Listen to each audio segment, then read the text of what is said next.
the finals of the Sunday Open here in Salt Lake City, Utah.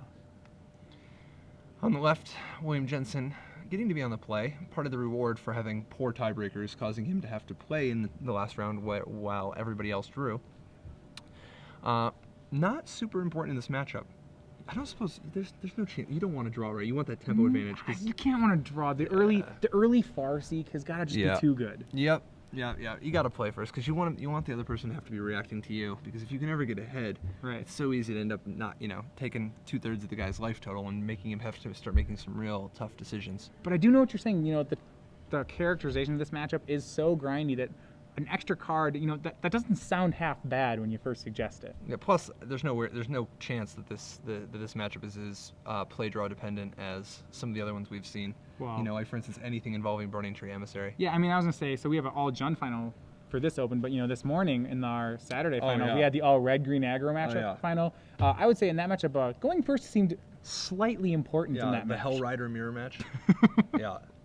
If I Volcanic Strength you first, that's pretty good. Yeah, the people playing Rakdos, Cackler, no, I guess they're not playing Cackler, but people who are playing, 16 Haste Creatures do not want to be going second in the mirror match. Yeah. So, are we seeing a mulligan from Zachary Jeffries? Or is it just more deliberate, as opposed to happy-go-lucky? I believe it's deliberate shuffling. As you see here on the table, both players actually have copies of their opponent's deck lists, which does happen in the top 8 of most higher level events. Yeah, it's particularly interesting here because a lot of the other matchups, the sort of pacing of it, whereas here you want to know how many 1s do they have, how many 2s do they have, what are the things they have 1 and 2 of, because you got to memorize it beforehand too. You can't just slow the tournament down constantly checking notes. Yeah. So interestingly, when they give you your deck list, so you said you get to see them now, but once the game starts, you don't get to see them, right? So I believe you don't get access in the middle of the game. Yeah, I mean, I would think that we would have seen at this point somebody asking for it, but I'm pretty sure you can only see them between games. Okay, so there's a little bit of, you have to figure out what's important ahead of time. You can't be like, oh, what are his outs right now? Grabs deck list. Yeah. Now that said, can't you make a write down on your life total, just notes to yourself at the beginning of the match? So the impression I've gotten is that with consulting outside notes, as it is legal, you can write your sideboarding plans, is that... No, I'm just taking notes of things I think they might have at some point. Well, like, for instance, their entire deck list. I think what you can do, and correct me, and we actually have a judge here, which is that you can't write it down before the match. What you can do is look at the deck list, recite it to yourself, and the moment you've said, okay, the game has started, then furiously write down what you remember of their deck list. So you can take in-game notes. Can you have a piece of paper that has a series of random letters, like for instance, D, R, L. Oh no, how about numbers? What if you have a phone number? Okay. Are you allowed to write down a phone number ahead of time? Yeah. If you wrote it down ahead of the time, it's notes. You can't bring notes into your match, even if it's a phone number that's secretly in code for something else. What if you remember a phone number? That's fine. You can, as long as the notes are not written, then they're not written notes. Yeah. At this point, I start to wonder, why even bother going to all this trouble? Why not just call the number and, No, I don't know. Like, it seems like, I guess you could just always remember, too. Like, you can just remember their deck list. All right. It looks like we might be finally moving forward with both players starting at 7. Nice to see. William Jensen leading with a stomping ground. And Overgrown Tomb followed from Jeffers. We do see the Farseek in Jeffers' hand, but it'll meet a Farseek in Jensen's hand, so both players accelerating. Looks like they're going to accelerate out in their early game here. Everybody, look at this. Perfect mana on both sides. Everybody's going to have all their colors. Nobody's taking any damage. Everybody's going to get all their land untapped. Everybody's Farseeking and accelerating. Right. So far, we are seeing the perfect draws out of both players. Although perhaps the slight edge to Zachary, because he also... Wait, no, that's not a Castle Wolf run. Yep, yeah. This is the basically a functionally identical perfect draws from each player. Both players at 7 cards. This is an example of what it's like when both of their decks are operating at a high level. Right. So neither player yet with a Castle Wolf run in play. We do see in Jeffers' hand, it looks like he has the Olivia, a possible Olivia play on turn 3. Huntmaster is really the preferred turn 3 play, though, in the mirror match, just because there's so many cards to kill Olivia that early on. Yeah, it looks like he has both. So he has both Huntmaster and Olivia. Sick life. Yeah. From the looks of it, maybe... so Huey's leading with Olivia. He doesn't have a Huntmaster. He leads with Olivia, but he does also have a Garruk. Yeah, he has a Garruk. If he has one more land. He doesn't have another land yet, but if he draws one more, he can get crazy. Already has his triple green. He has a Doomblade and a Garruk Primal Hunter. Looks like he also has a Rakdos' return if you can draw a little bit of land. That could figure to be very important. The Absolutely. Farseek and Rakdos return, one of the more powerful things you can do in the mirror here. But on the other side, Zachary has more land, a better actual mana curve. Plus, he's got a lot of good options in his hand. It looks like he's got at least one Huntmaster. It looks like another some kind of a removal spell on Olivia. Yep, he has an Olivia, a Huntmaster. I believe he has his own Garruk to go with this too. But it's not clear he actually has a removal spell for the Olivia, which means that we may see. Well, we see Bonfire the Damned, so it's not. Yeah. Oh yeah, that's his removal spell. That's his removal spell. That's on 7 that will remove her as long as no other creatures hit the board. What's interesting though is if he was debating, does he play his own Olivia? Because if Jensen misses a land drop, he can untap and just steal the Olivia. Right, because she just gains control of target vampire. Correct. And with the new legend rule, it's basically the first player to steal it. It just kills the other one. You steal theirs and you opt to sacrifice Jensen draws a black doesn't land. hit it. Uh-oh. Doesn't hit the black land. That's a really, I would say, ballsy play there by Jeffers. Oh, the Mortars comes down anyway. So Jensen gets a free little +1/+1 and is saved. How aggressive is that just to say, I don't think you have the 5th land? I mean, he did the math. I like it. I like Story the play. checks out. Yeah. I mean, wow. What else is it going to do? I mean, most of his other cards, if he just plays them into an Olivia, they're just going to get destroyed. So at least this way he gave himself a fighting chance. So actually it wasn't a Garruk there, apologies. His mono green card is Scavenging Ooze. So he's sitting on a hand here of Huntmaster, Scavenging Ooze, Bonfire of the Damned. Mm. And unfortunately that +1/+1 counter makes it clear that Olivia is miles from ever getting bonfired, right? Yeah, he's going to have to find a different kind of answer for Olivia. Because Huey doesn't have the 5th land yet, Jeffers has a little bit of time to find an answer, but once again, is going to need one. Because he played that Olivia and drew out the Mizzy Mortars, not only is there not a removal spell to use on the Ooze, he can eat the Olivia so that the Ooze is big enough that the Olivia can't destroy it. And with Jensen stuck on mana, he can't actually steal anything yet. But did he just draw a swamp? And now he has a land. Yeah, and for so the now turn. He's like, how far can I milk this? What can I do? You know, I don't Do I want to even Doomblade it? Well, yeah, I mean, why not just steal it? Who knows? Maybe why not. Steal it? Why not just make your Garruk? So many good options for Jensen now. It's all fun and games when one of the junk players is light on land. All right, so 4 in the air from Olivia puts Jeffers down to 12. Huey did draw his 5th land this turn in the form of a swamp. And now he's going to have a multitude of options to choose from here. Sorry, in the form of a woodland cemetery. And we see 2 creatures getting eaten by Scavenging Ooze, or 2, look like just one card getting eaten. Yep, and part of this is that Olivia is getting even bigger, but also, which means it can't be Mortars now. But also part of it is that now he can threaten to steal the Ooze. So what we saw there with the 2 mana was he tried to eat the creature on end step. In response, Huey shot it, so that it couldn't get double shot. In response, Jeffers ate the creature again. Yep. All right, so Olivia now up to a 5/5. Yeah, really just pulling out of that bonfire range. Jeffers just has to stall until he can find another answer. And yeah, Huey really milking that, as you said. You know, he had the option to make a Garruk that turn and just opted to continue playing with Olivia basically until Zachary finds a way to answer it. Yeah, I mean, at this point, we're starting to get to a very small number of cards that actually interact with Olivia. He's got 1 Liliana, 2 Dreadbore, 2 Putrefy, and if he works for it, 2 Tragic Slip. Beyond that, he doesn't have any other main deck answers. All right, so we see Huntmaster the Fells for Zachary.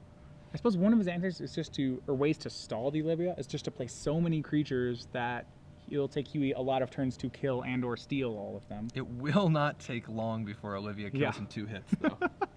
No, very true. On end step, Huey's going to grow the Olivia again to a 6/6, this time turning Huntmaster into a vampire as well. Absolutely. And he can just steal the Huntmaster and flip it himself. So he steals it, flips it, then it kills the wolf token. Sure. All that. Now that does make the danger right that if Zachary answers for Olivia, that Zachary will have a flipped Huntmaster. Yep. So William's going to just go ahead and swing for 6. That puts Zachary down pretty low, and he's going to, on upkeep, with the transform trigger on the stack, steal the Huntmaster. What a great play. Really big fan. So Zachary down to 7. Now Huey with the Ravager of the Fells and the Olivia Voldaren facing down this Scavenging Ooze, which, by the way, is also a vampire. That was such a sick play. Draws Woodland Cemetery. So he's got a bonfire for... No, it doesn't 3 even do anything, though. for 3. Bonfire for 3. I guess do you... Now, how is he going to live through the turn? I mean, If the, he the attacks Olivia's with a 7. He packs it in. Yeah. We're going to go to game 2. Zachary bringing in, as we discussed, probably acidic, maybe acidic slime, Underworld Connections, Arachnos' return. Might bring in a Liliana the Veil, just, from the way that match just played, but it's not usually at its best in the mirror match. What I wonder is, do you think there's any chance he brings in Barter and Blood? Probably not, right? I can't think so. That doesn't seem... I don't really like Barter. It kills match. a Huntmaster. It kills Huntmaster. It can kill an Olivia. We're going to bring you back to the booth for a second here because we're in the time finals. for trivia? It is time for trivia. Yes. This is the big one, though. This is the one that's for a year's worth The of big Star City kahuna. Premium. You have a trivia for us? Yes. All right. Who is the author of Michael Flores' new book, the OMG, his ebook, the OMG? Okay. Who is the author of the OMG? If you know the answer, tweet at us at SCG Live All right. and use hashtag SCG Premium. All right, this is a really going tough with one. only Okay. the most skill testing questions. Yeah, and if you don't know that, let us know who's in Grant's tomb. Okay, yeah. but let us All know right. who wrote the OMG. Standing for the official Miser's Guide. The official Miser's Guide, which Right. is Michael Flores' new book, ebook on Star City Games.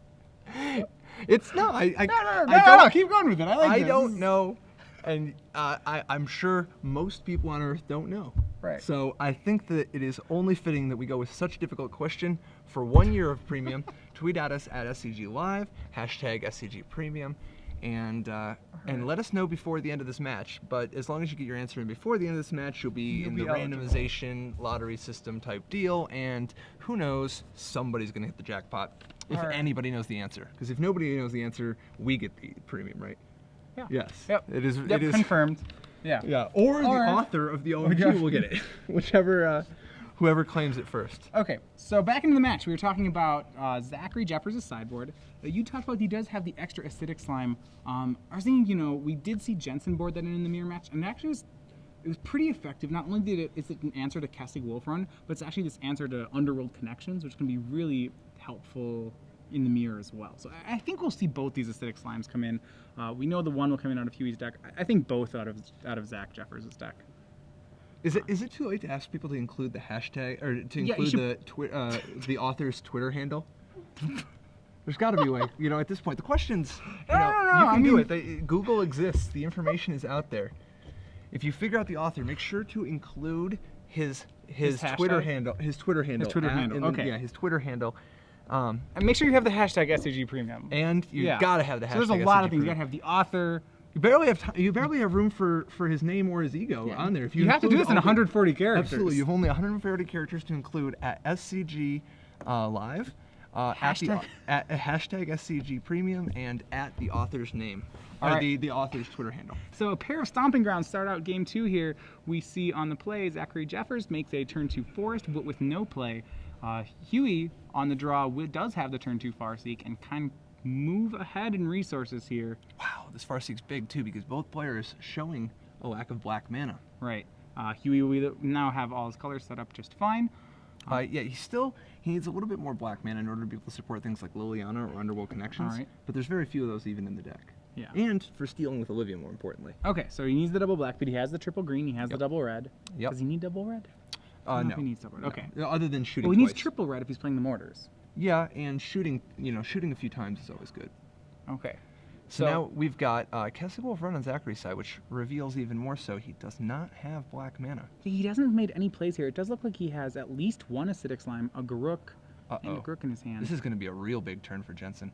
He Underworld has the black Connections. mana. He puts the connections on the root bound, and now he's just going to be burying Zachary in card advantage while Zachary's missing land drops. Yeah. William Jensen is a 98.5-to-1 favorite in this match. All right, so we're doing live odds here. The No, pendulum we just just- swung we just- really far. we used in the calculator. Huey's Yeah, we actually just calculated it out right yeah, there. Yeah, it's a mathematical math. So It's a Huntmaster of the Fells comes down. This is actually representing 8 damage if Zachary continues to not be able to make any plays. So you saw Zachary keeping a handful of plenty of good cards in the mirror. He had Acidic Slimes, he had Garruk Primal Hunters, but he only had 3 lands. Huey, with the turn 3 Underworld Connections, draws 1 card, draws a second one. He's pulling ahead on lands, he's pulling ahead on cards, he's pulling ahead on creatures. Somebody get Owen Turnwald on the phone. This is going to make his millennium.